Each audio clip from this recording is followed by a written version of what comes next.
WNST, Charleston, Baltimore, and Baltimore Positive. We're positively celebrating 25 years. I'll change the logo at some point around here. It's changed out of Baltimore Positive.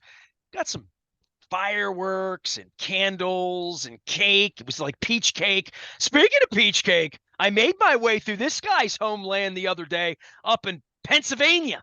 Coming down, what road was I on there? What great east, west, north, south highway was I on there? What trail You was were I on on? the Susquehanna Trail. Susquehanna Trail. Is that York Road or no? Not different than York Road. Yeah, no, York Road turns into the trail. Yeah, Okay, just making sure that all I know this connected. Yeah, right there at the Pennsylvania line. Luke Jones comes right. in from Shrewsbury, where he crosses the state line. They let him into Maryland. They let him into Owings Mills to cover all things Ravens. He'll be out with the Orioles and the Astros all week long. I am around doing 25 years of celebrating, checking us out at Baltimore Positive. We're going to be giving away Maryland Lottery scratch-offs up at Greenmount Station in Carroll County, almost in Pennsylvania. On Wednesday, we'll be up there at the new sports wagering facility, as well as just a delicious crab cake with Chris and Dave up at Greenmount Station. That is Wednesday, also brought to you by our friends at Window Nation. I'll have the fun floppy hat that I brought to Drug City over the weekend. All right, Luke, we've done a lot of baseball here. We talked about the hot sauce with Adam Frazier in the 83 World Series and all first place and the pitching and the Flaherty. We still play football around here. There's like a preseason game this weekend. You have given a whole lot more time to football than most in going out there. Most people just get there one day and they go out and see Odell Beckham Jr. with his purple hair. Tell me, Luke, what's going on in Owings Mills here this week as we prepare for the always important first preseason game against the Philadelphia Eagles? I was just going to say, I mean, we're in the dog days of camp and we're counting down to the first preseason game in which we know no starters are going to play, maybe a couple young starters, hopeful starters we'll see, but largely going to be backups and rookies and guys you've never heard of, guys that you probably will never learn. And that's just the reality of what preseason football has become as it's just trended more and more in that direction. But in the meantime, plenty of work going on the backfields in Owings Mills. And I think the prevailing theme over the first couple of weeks of training camp, and this kind of came to a head late last week with some frustration expressed from Lamar Jackson, from Mark Andrews, and interceptions thrown during Saturday's practice.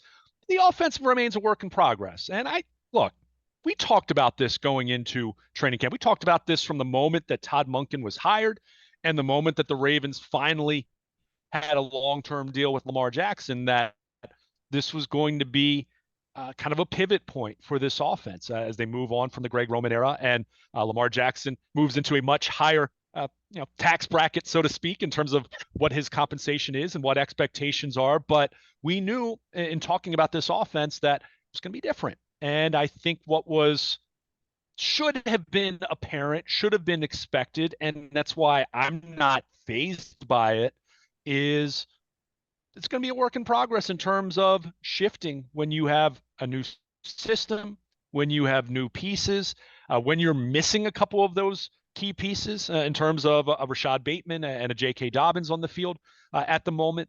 We're seeing the offense have struggles are the right word as much as just inconsistency, because at times it has looked pretty good and it has looked like a team that certainly has a higher upside with its passing game. But with that upside also comes those times where your floor is a little bit lower. So we've seen a little bit of that as well. And certainly on Saturday, it was frankly an ugly day for the offense. But the context of those interceptions, let's always remember, it's why I'm not a big stats during training camp practices, guys. You'll see some reporters across the league tell you that, so-and-so was 13 of 17 in 11 on 11 drills, and practice needs context. And what they were working on Saturday, a lot of third and long situations. If you're trying to convert third and long, chances are you're probably taking a little more risk with the football. And if that's going to happen in a practice setting where there are no stakes, you're not playing a game, you're not in danger of losing a game that day, that's when you're going to try some things. So Lamar Jackson and the Ravens quarterbacks were trying a few more things. Now, you'd like to see better execution, and Lamar would be the first one to tell you he doesn't want to throw picks, even in practice. And he hasn't thrown many in practice over the years. I'll point that out. in terms of talking about his ability to take care of the football in that way.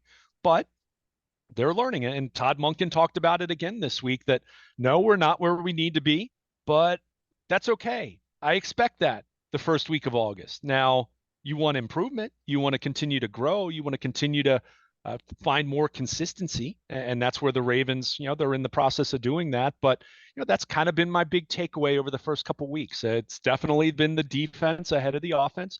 Keep in mind, defense year 2 with Mike McDonald now, as opposed to not even into fully into a full preseason with Todd Monken just yet. So I'm not really surprised by that.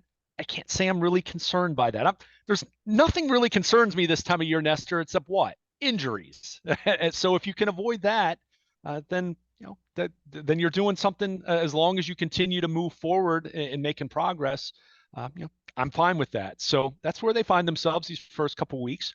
Overall, other than the Dobbins saga, it's been a pretty uneventful camp.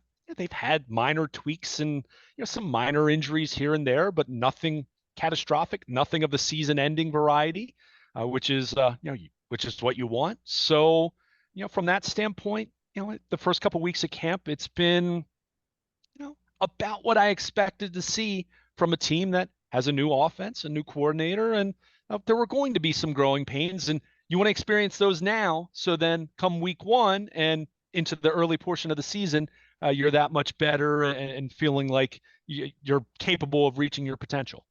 Well, for me, when the offense coordinator, and look, I've been around John long enough to know that John thinks these press conferences are for his locker room. He's admitted that to me, that when he is speaking to the media, he's not speaking to the fans or the season ticket holders. He's speaking to his players. And the Monken thing where we stink, we got to get better, all of that early August coach speak. I'm not out there sweating it out with you. Chad Steele won't allow me that, but I laughed from where I was. That just sort of, this is the offensive coordinator speaking to his locker room. We stink. We need to be better than this. I thought that was kind of, I don't want to say hilarious, but sort of telling as to kind of ball coach Todd Monken is. I find it refreshing because I'll be totally honest with you. I don't think Greg Roman, there were very few times where Greg Roman would be critical, even a hint of critical about his offense. And look, I don't say that to beat up Greg Roman and to prop up Todd Monken. Ultimately, it's going to be the results. To your point, press conferences, whether you're delivering a message to your players or whether it's just, it's largely fluff. It is.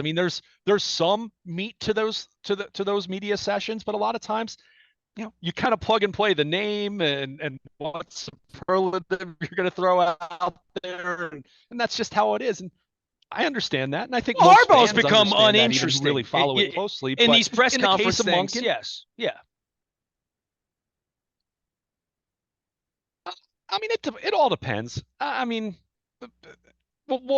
that's another story for another day. But going back to Monken, I think what has been evident, if you've been out there, even fans who've had an opportunity to go out there, you do hear how vocal he is. He is a little more no nonsense.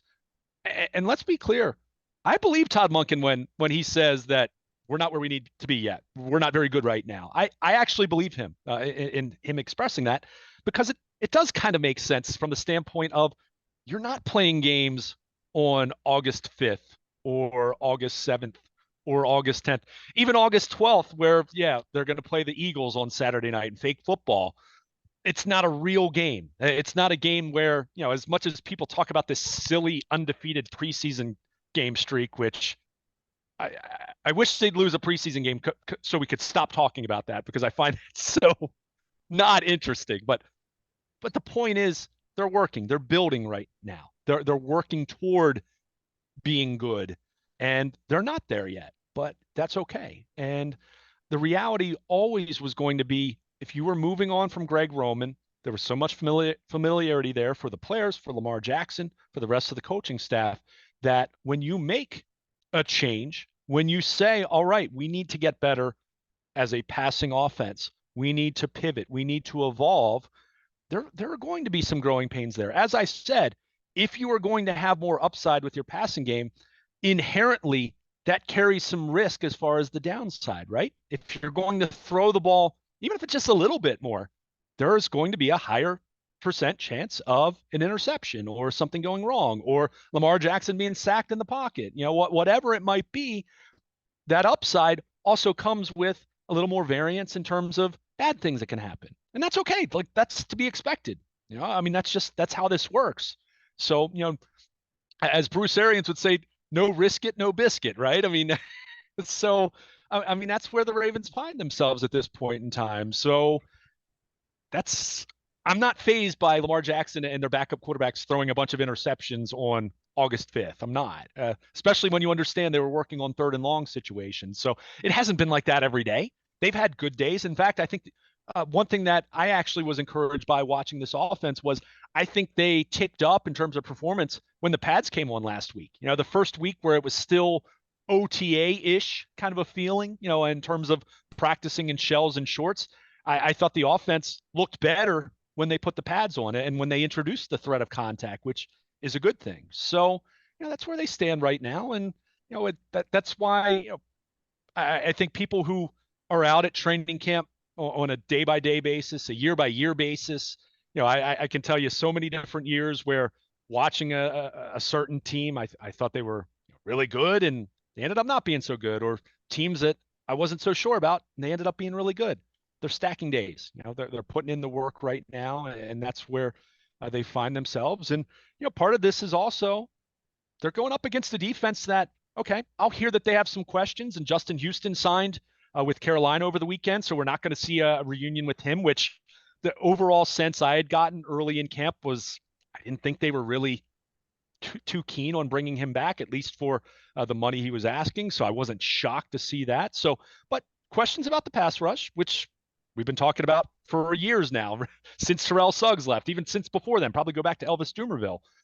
But between that and a little bit of a question about their outside corner depth. Beyond that, this is a defense on paper that looks like it's going to be a really good to great kind of defense. So that's a factor in terms of assessing this offense and where it is right now. So, it overall, it's been a fairly uneventful start to training camp with these first couple weeks. The Dobbins story, which I still don't think becomes a big story until, if he's not out there August 23rd, if he's still not practicing then I think that becomes a much bigger story than it is right now, which is a story, but there's still over a month to go until the season starts. So, I think this is the story is there are no stories right now in Owings Mills, and that's a good story. Yeah, exactly. I mean, it really is. Again, the interceptions are a story that day, and then Lamar goes out and he carves up the secondary the following day or 2 days from now, whenever it is, and then that's the news story, and then the next story is the next practice. I mean, you've been doing this long enough to know the only story in August is how Mike Elias is managing the roster and Brandon Hines managing the bullpen. Like literally, when the baseball team's this good, it really does take some of the air out of the tire, and it does make things a lot more quiet in Owings Mills, unless there's an injury or unless there's a fight or unless the offensive coordinator says we stink, which he did over the weekend. And I thought, okay, that you thought it was refreshing. You're out there. That's great. I thought it was an interesting sort of pots and pans to be banging and something we don't. You've been going out there a long time. To your point, we don't hear that early in August. And that got my attention, but it got my attention for the right reasons to say, yeah, they got work to do out there. And as I said to you last week, new language, new installation, new offensive coordinator, new wide receivers, different offensive linemen, and a quarterback trying to learn all of this too, under the weight of they just gave him $70 million. Yeah, I mean, that's part of it. Look, when you get to a point where you move on from an offensive coordinator who orchestrated their best season in franchise history from an offensive standpoint in 2019. And the only ear or language that Lamar's had. 5-6 years in a language, in a quarterback language, to rip that up and say in 3 months we're going to learn a new language, just getting the old language out of your head is a mess. And I've talked to football players for 3 decades about that. It really is complex. And I think if for any fan that's watched anything that the Ravens even put out about their classroom setting, the classroom part of what they're doing here. Forget health, speed, arm strength, all of that. Just knowing Mm-hmm. alignment, assignment, technique, what you're supposed to do, the calls, taking the wristband off, all of it. This is a big, big step for Lamar. It's a big Lamar. We know Lamar can play quarterback. We know he can throw the ball, but learning the system and commanding a language is that to me is my question for Lamar. Give him all the money in the world, but he has to learn this language and install it and be the leader on the field and know it better than anybody else knows it. That's really hard to do. They're asking a lot of Lamar.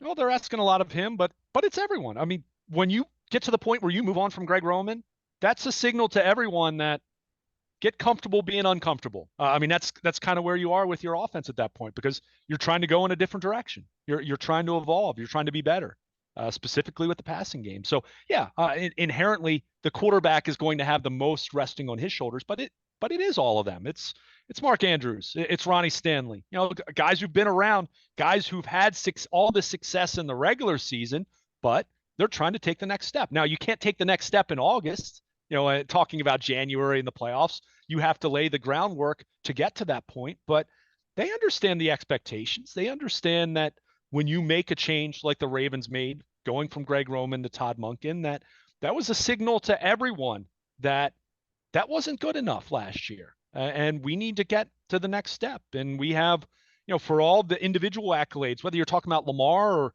any number of other guys who've been to Pro Bowls and all of that, they have one playoff win in this era. So they're trying to take the next step. So to do that, you have to get uncomfortable. You know, they're stepping outside of their comfort zone of where it was with Greg Roman because they felt, and I'm of the opinion that I agree, that they had plateaued. They had kind of gotten as far as they could get with Greg Roman at the helm with that offense in place. So you're evolving now, and that takes some time. So you know, that's where I look at this, and you know, this is what I expected. I didn't expect the offense to go out there and carve up the defense every day. I mean, first of all, it's a really good defense, as I pointed out. Second of all, they are doing different things offensively. That doesn't mean they're going from run heavy to pass heavy, but it's a different system. It's different language. There's going to be more on Lamar's plate pre-snap in terms of protections and adjusting the play calls and things of that nature. And that's not even to suggest that Lamar won't be able to do that or do that at a very high level, but it does take some time. And I think any quarterback of any era would tell you that when you have a new coordinator, when you have a new offense, it's going to take some time to learn that. And the Ravens are going through that right now. And, they've had of 2 weeks worth of practices, the offense has had one day where it was ugly, like it was Saturday. The rest of it's been, some good, some bad, and a lot of okay. It's been a lot of okay, which is perfectly fine in late July and early August as long as you continue to move forward. 2 minutes on the crappy game that most of us won't watch. I mean, what is the game? Who's going to be in? I mean, is there anybody fighting for left guard? I mean, anybody we're going to recognize? I mean, we know it's not going to be Beckham and Andrews, but what is it going to be this week? I mean, you'll recognize, young guys on the roster, you'll recognize. I mean, John Harbaugh has already said that he expects Odafe Oweh and David Ojabo to play. I don't think those guys are necessarily going to play a ton, especially Oweh, when you consider where they are at outside linebacker with Bowser being banged up. But you'll see the recent draft picks. You're going to see those types of guys out there. I mean, it's going to be the Ravens backups. For lack of a better term, we're going to see Tyler Huntley. We'll see Josh Johnson. As those two have competed for the number 2 quarterback spot. You're going to see, I would assume you'll see a good bit of Justice Hill at running back. I don't think we know we won't see Dobbins, probably won't see Gus Edwards, even though he's practicing. I think you just want to be careful with him. But, left guard is certainly something we're going to be looking at. Big Saleh, the 6th-round rookie, he's been manning that spot. Now, the Ravens have said that John Simpson, who's a veteran who started a couple years ago for the Las Vegas Raiders, he will also work at left guard. Ben Cleveland, by all accounts, doesn't sound like he's in that. He's not in that competition right now. He is working at other positions to try to make this team as a reserve. I mean, that's just where it is for him. I mean, it's looking like, we saw this with Tyree Phillips last year, who had been a 2020 3rd-round pick and then gets to 22 and They tried to trade him and no one wanted him, and they ended up waiving him. Ben Cleveland, it's feeling, if you tell me that's going to be how this plays out over the next 3-4 weeks, I'll shrug my shoulders and say, yeah, that's sounds about right. I mean, that's just where it is. But it's between a 6th-round rookie and John Simpson, who they call a veteran, but the funny thing is he's, I think, 25 or 26. He's not that old. But that's going to be one of the big positions. We're going to be just looking young cornerback depth. I'm going to be looking at that. Some of the young guys on the roster. Does anyone stand out? So, and that won't be Jalen Hurts over there throwing it either. So no. So Saturday night, we're probably not going to learn too much. Probably overreact to a couple of young guys. We'll learn that Eagles fans are jerks, and we already knew that. So you said it, not me. I've got a brother. I'm not the guy with the Sixers hat in my closet. Luke Jones is going to be out in Owings Mills monitoring fake football and real baseball this week. I just can't wait for Thursday to see whether you're going to be at the baseball game or whether you're going to be at Owings Mills while I sit here and watch the game on TV. Astros in town. Orioles headed to the West Coast. We are headed to Greenmount Station on Wednesday for the Maryland Crab Cake Tour, presented by the Maryland Lottery in conjunction with our friends at Window Nation. We are celebrating our 25th anniversary around here. Big appreciation to Curio. We're going to have 25 stories of glory, one a week for the next 25 weeks, beginning later on in the month. It's been an exciting time around here. We got a lot of great stuff up. We had such a great time at Costas and at Drug City. So many guests. Go check it out. We are WNST, AM 1570 Towson. I feel Jack Torrance. Check it out. AM 1570. We never stop talking Baltimore. Positive.